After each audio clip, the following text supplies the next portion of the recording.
Ellen, and I'm going to tell you a story from my childhood.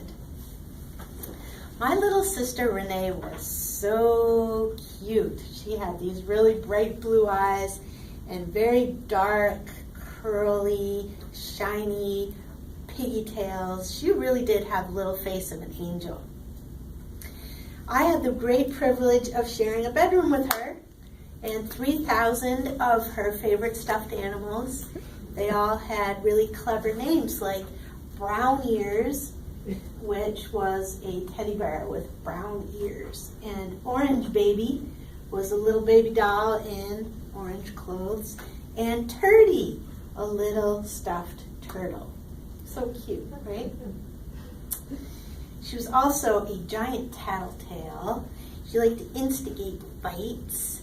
She was a terrible joke teller, and she was a freakish neat nut.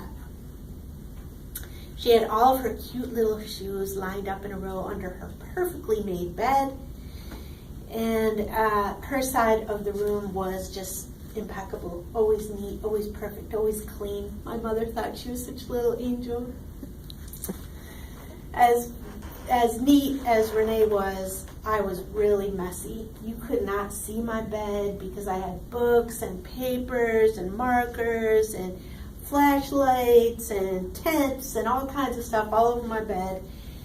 And my sister really did not appreciate that. She was little, but she really had a very strong idea about what was acceptable and what was not, and I was just not acceptable. One day, a few days after Easter one year, she was walking around in the bedroom, and she walked by my bed and said, "Pew, something really smells over here, Ellie. I don't know what it is, but you got to clean up your room." I'm just ignoring her. She's my little sister. A few days go by, and I start smelling it, and I don't know what it is, but I'm not going to give her the satisfaction, so I'm not going to say anything. But she starts throwing a fit. "You have got to clean up your room. I don't know what it is, but it's horrible. I'm going to puke."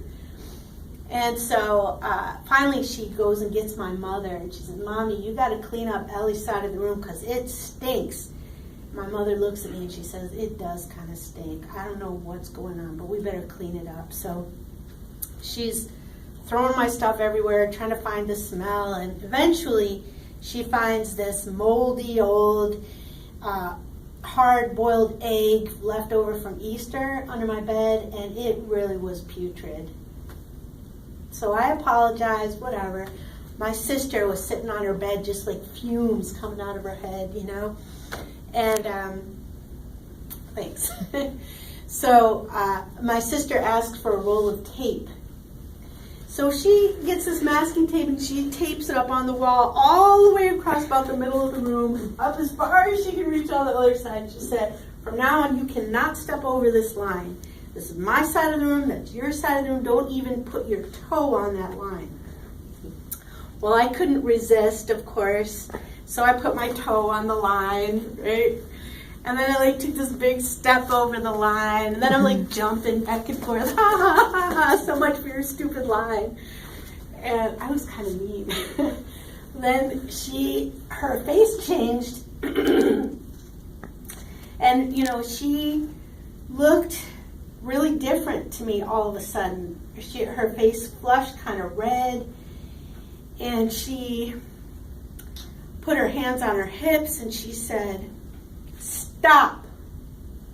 And I was surprised, and I stepped back. And she said, "You are not going to step over that line again because I said so. I'm not going to call Mommy. I'm not going to cry. But I'm not having this anymore." Well, I put my hands in my pockets. I was genuinely impressed because my little sister was suddenly 10 feet tall. My sister Renee gave me my first and most important lesson in understanding the difference between might and right, and never to underestimate the little ones, the weak ones, especially when they're right.